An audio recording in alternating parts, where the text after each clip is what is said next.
자, 친윤 모임이 그 국민 공감?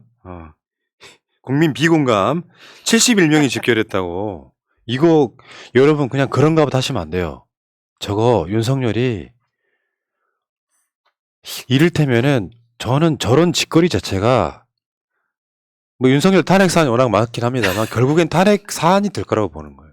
아무것도 아닌 것 같죠. 아무것도 아닌 이유를 아무것도 아닌 게 아닌 이유를 한번 이야기 한번 해볼게요. 저렇게 줄을 세워 71명을 저기 나오면 친윤, 안 나오면 비윤 이렇게 되잖아요. 간단히 말해서 진박 간별했던 새누리당이 그래서 망한 거예요. 박근혜가.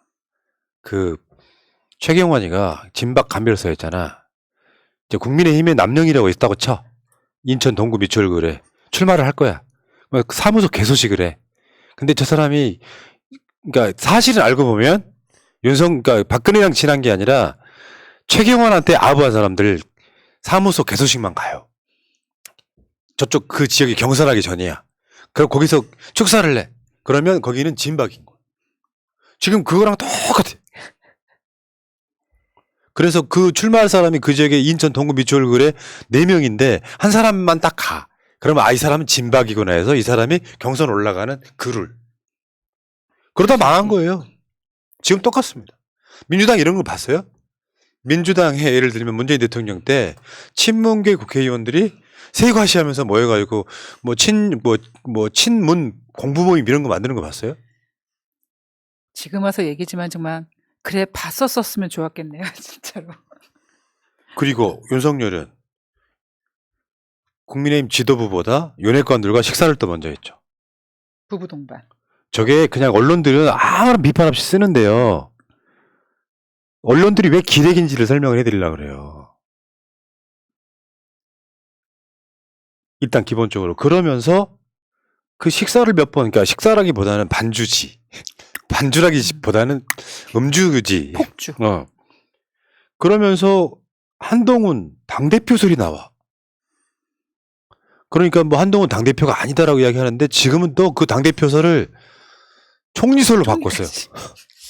저는 이 부분, 제가 이렇게 세게 주장은 하지 않지만, 제가 생각하고 있는 부분하고 그 변희재 대표하고 굉장히 이제 이렇게 맞물려 있고 공통적인 공감하는 부분이 있는데, 저는 지금 이 71명의 국민 공감, 비호감인이자들을 줄 세운 것도 그렇고, 그 관저 정치라고 하면서 주요연 대표가 들어가서 나와가지고는 수도권에 MZ 세대의 공감을 받는 대표가 돼야 된다라고 어떤 부분에 대해서 윤석열 대통령의 그 계획들을 약간 바깥으로 알려주는 부분도 그렇고, 부합하는 인물이 누굴까라고 생각을 했을 때 한동훈은 아니라는 것까지 지금 나오고 있는 걸 보면 저는 강신업의 무게를 많이 두고 있습니다. 강신업? 얼토당토 안 될 것 같이 얘기를 하지만 저는 거기에 의중이 아까 말씀드린 대로 김건희 우리나라 1번 대통령이라고 거의 봐지는 김건희 씨의 의중과 또 천공 이런 사람들, 한동훈까지 포함된 이 사람들이 계획하고 있는 곳을 충실히 따를 자로 저는 그 사람을 대표시키려고 하는 그런 내용들이 이 지금 말씀해 주신 내용들 속에 담겨 있지 않나?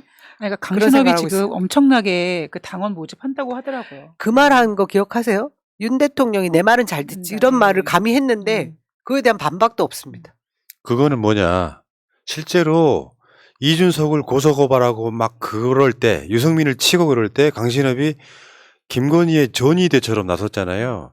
저는 김건희하고 강신업 사이에 유착 관계가 있다고 보는 거고, 그래서 그런 직업이 하나 새로 생겨났잖아요. 주가 조작범 비호하는 직업. 그 직업 이름이 뭔지 아세요? 강신업. 자, 그렇다 치고 강신업은 오늘 주제가 아니니까. 굉장히 불행한 일이긴 한데. 예. 그러니까 한동훈 총리설까지 나오면서 사실 한번 생각해봐요. 국민의힘 지도부라고 있는 사람들. 지금 원내대표 주호영이 무슨 색깔이나 있어요? 저기 윤석열 40년지기라고 하는 정진석이 뭔 색깔이나 있고 능력이 있습니까? 거기 당대표 후보군으로 올라 있는 사람들 보면 하나같이 비리비리하거나 좀 모자라거나 황교안, 안철수, 김기현, 윤상현, 인천 동구 미추홀구을 윤상현. 그러니까 이게 기대가 안 되는 상황에서 한동훈이를 한번 딱 띄워보고 그 여론이 아니다 싶으니까 이제 총리설로 가고 있는. 근데 문제는요. 당무에 관여 안 한다던 윤석열이 노골적으로 개입하고 있어요. 여러분들 기억하십니까? 이준석 그 내부 총리 문자 이후에 윤석열이 했던 거 기억나요? 뭐 글쎄 뭐 저도 국민의힘 당원의 한 사람으로서 참 안타깝습니다. 당무에 대해서 어떤 언급을 하는 것이 적절하지 않고 그러니까 윤석열 캐릭터가 정말 역겨운 게 저런 거예요. 차라리 노골적으로라도 내가 국민의힘 당원으로서 대통령 쉽게 표현하면 당원 1번이잖아 1번.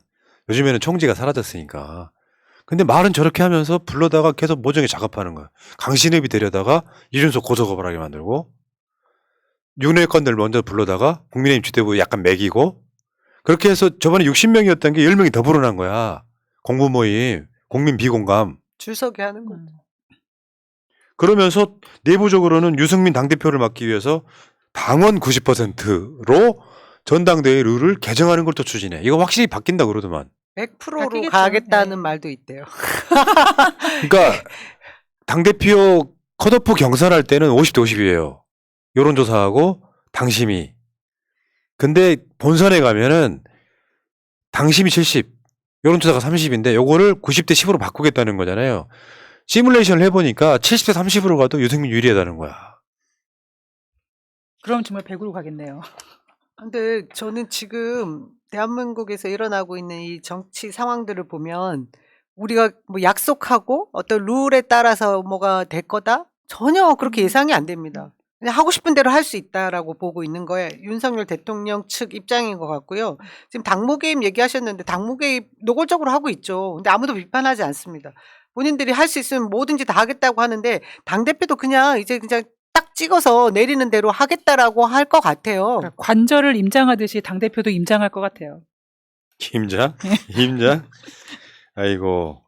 그때 체리 따봉 때는 그래도 당무에 뭐 내가 개입해, 사실은 뒤에 조정을 했지. 권성동 같은 사람들 뒤에 조정하면서 내부 총질이나 하던 당대표가 뭐 없어지니까 좋다 이런 소리 하면서 চে리 따봉 이렇게 했었잖아요. 지금은 아예 노골적이잖아요.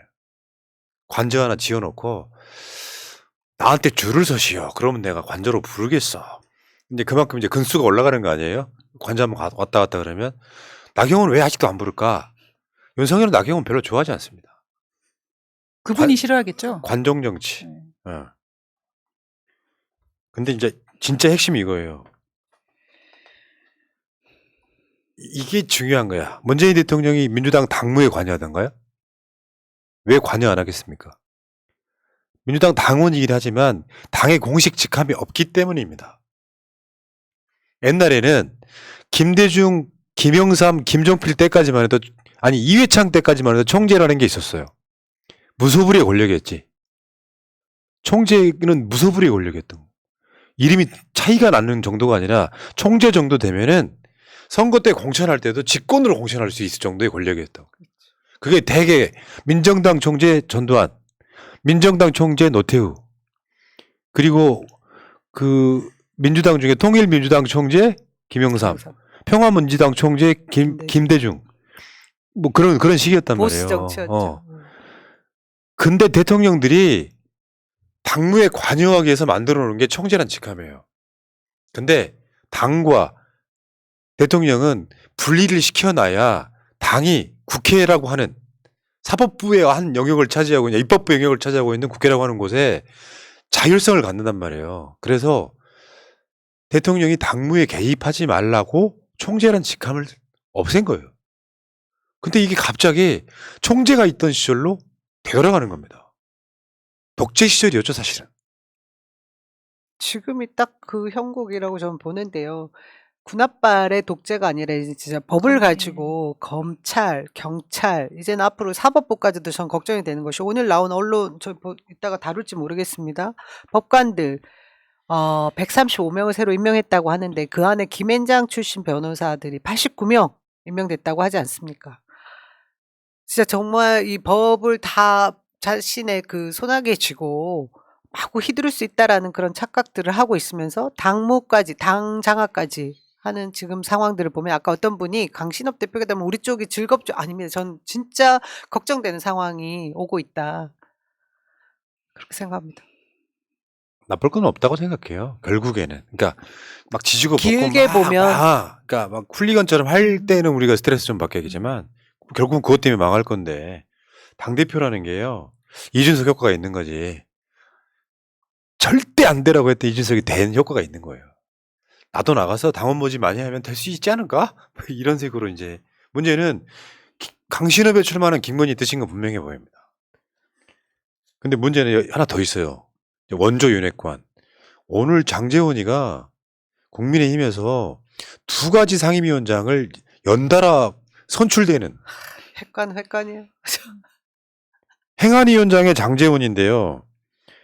정보위원장에는 박덕흠이 선출됐어요. 우리 덕흠이 성이 드디어 한 자리 깨쳤습니다. 진짜 훌륭하다. 니들은 내가 봤을 때 정당 아니야. 행안위원장의 장제원, 정보위원장의 박덕흠. 근데 이게 며칠 전에 정청래 과방위원장 나왔잖아요. 정청래 의원이 20년의 수건 사업을 해결한 사람이에요. 공영방송 이사회를 만들 때 정권이나 정당이 휘둘리지 않도록 사실상 이사회 비율, 이 숫자를 대개 언론인들한테 밀어주는 방송은 방송인들이 해라 이렇게. 그게 20년 만에 수건 사업이 사실상 통과를 앞두고 있는 거예요. 근데 그 과방위원장을 여러분들 기억하시겠지만 과방위원장은 1년만 하기로 국민의힘이 1년 하기로 이렇게 돌아가면서 하기로 했던 그곳에 내년 과방위원장은 5월 달부터 장제원이 만나는 거예요. 그래서 21대 임기 끝날 때까지 과방위원장을. 그러면 뭐예요? 이 이유가 뭐냐면은 행안위원장하고 행안위원회는 뭐야? 이상민이 포함되어 있잖아요. 과방위원장 같은 경우는 방송장악, 언론장악이 포함되어 있잖아. 국민의힘 국회의원들이 장제원보다 선배들이 있는데 되게 우리 민주당이나 국민의힘도 상임위원장은 나이 순으로 왔잖아요. 위에 있는 선배들이 장제원보다 나이 많은 선배 국회의원들이 포기해버렸어. 장제원 하라고. 그게 무슨 효과가 있겠어요. 윤핵관이라서 그런 거예요. 그래서 장제원이 행안위원장을 맡고 내년 5월 31일부터는 과방위원장을 맡습니다.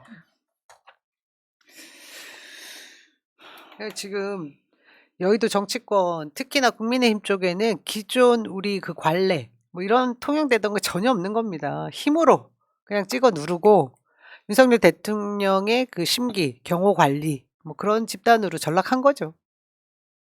지금 대한민국의 모든 시스템이 그렇게 가고 있는 것 같아요.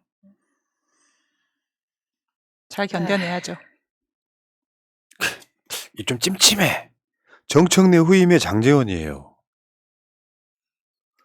이 방송법을 뭐 정청래 위원장 이야기로는 뭐 100% 통과된다. 뭐 기한이 있고 뭐 있잖아요. 근데 장제원이가 들어가서 뭘 어떻게 할지 모르겠는데 결국 뭐 민주당 자체가 다수이기 때문에 어렵긴 하겠습니다만 어쨌건 장제원이가 상임위원장을 그것도 내년 것까지 예약돼 있는 거 아니에요. 출마할 사람이 없어. 대통령이 어떤 직함도 갖지 않고 원내 정당에 저렇게 깊숙하게 개입한 사례는 최근 20년 사이에는 없었습니다. 문재인 대통령이 민주당 당무에 개입하는 거 보셨냐고요. 아주 놀라운 새끼들 모여갖고 정치 재밌게 하고 있어요. 역사의 역진인 거지. 5월 30일이라고 했잖아요. 뭐 그 전에 개벽되는 일이 있을 거라고 전 기대합니다. 참네. 급하다 급해.